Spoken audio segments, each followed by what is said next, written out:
दोनों भाइयों को लेके विश्वामित्र जी चले हैं और रास्ते में एक आश्रम पे राम जी की दृष्टि पड़ी। खग मृग जीव जंतु तहनाई, ऐसा आश्रम जहां ना कोई संत है, ना कोई पशु है, ना पक्षी है। राम जी ने विश्वामित्र जी से कहा, बोले गुरुजी ये कैसा आश्रम है और ये शिला कैसी पड़ी है? विश्वामित्र जी ने कहा, राम ये आश्रम शापित है और जिसे आप शिला समझ रहे हो ना, ये शिला नहीं है, ये गौतम ऋषि की पत्नी अहिल्या है जो सांप के कारण पत्थर की बन गई है। और इसके बारे में तो कोई चर्चा नहीं करता क्योंकि ये अपने मार्ग से गिर गई थी, ये धर्म से अधर्म में प्रवृत्त हो गई थी, इसके बारे में कोई नहीं पूछता, तुम क्यों पूछ रहे हो? राम जी ने कहा, गुरुजी जिसके बारे में कोई नहीं पूछता उसे ही तो मैं पूछता हूँ, जिसे कोई नहीं पूछता उसे ही मैं पूछता हूँ, जिसे कोई नहीं देखता उसी को मैं देखता हूँ। मुझे बताओ ये शिला कैसी है? तब गुरुजी ने पूरी कथा बताई। बोले एक बार इससे एक पाप हो गया था और इसके पति ने इसको साप दे दिया था। बोले ऐसा क्या पाप हो गया कि बेचारी को पत्थर की बना दिया?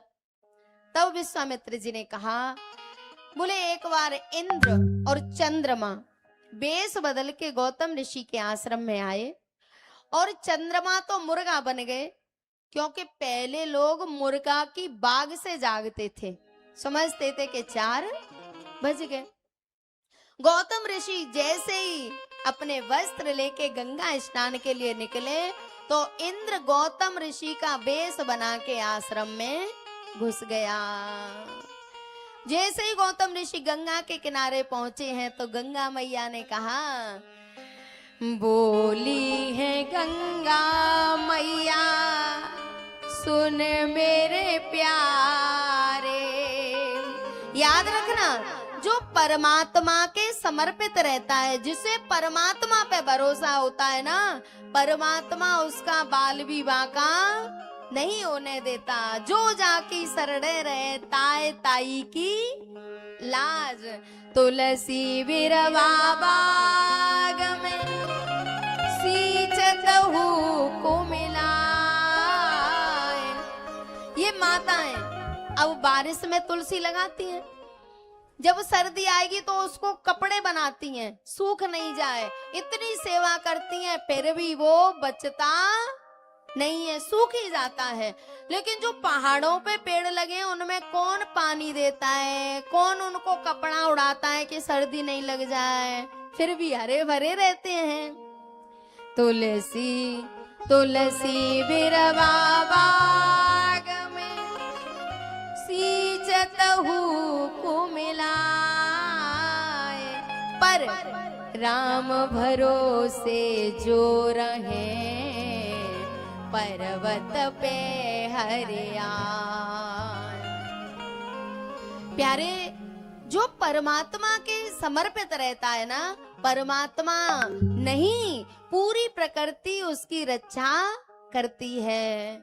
जैसे ही गंगा किनारे पहुंचे तो गंगा मैया ने कहा, अभी रात है आधी और बजे नहीं है 4, मुर्गा बने आवाज लगाए दई गौतम ऋषि के द्वार।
फटकार, मुर्गा बने आवाज लगाए दे गौतम ऋषि के द्वार।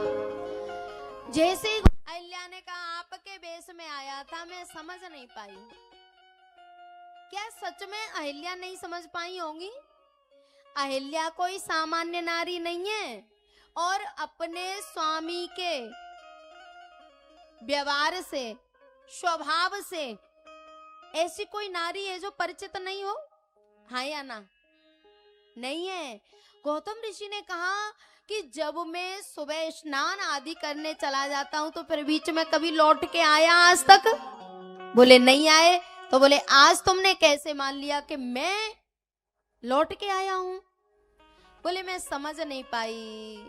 गौतम ऋषि ने कहा, बोले अब तुम्हारी बुद्धि, ये अहिल्या है बुद्धि, जब तक हमारी बुद्धि परमात्मा की सेवा करती है, संतों की सेवा करती है, तब तक इसमें चेतनता रहती है।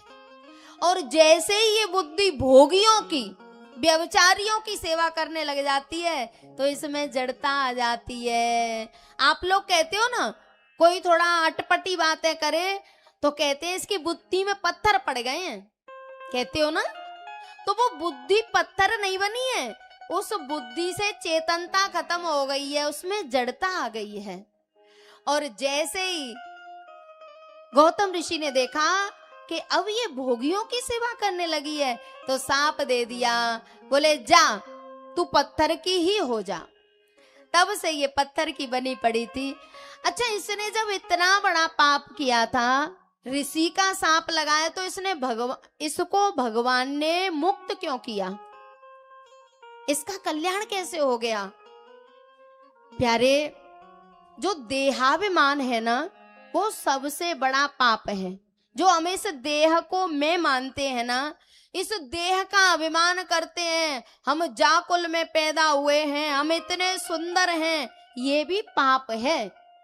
और जब ये देहाभिमान नष्ट हो जाता है ना, तो हम परमात्मा के प्रेम के अधिकारी हो जाते हैं। देहाभिमाने गलिते विज्ञाते परमात्मनि, यत्र यत्र मनो याति तत्र तत्र समाधय। जब ये नारी थी तब तो परमात्मा को प्राप्त नहीं कर पाई, लेकिन ऋषि का सांप मिलने के बाद जब पत्थर की हो गई है तो परमात्मा को प्राप्त कर गई, क्योंकि अब इसका देहाभिमान नष्ट हो गया है। और ये पत्थर की होके भी परमात्मा का भजन चिंतन कर रही है, समाधि में रहते हैं। ऐसे ही ये पत्थर की बन गई तो ये परमात्मा के चिंतन में ही रहती है।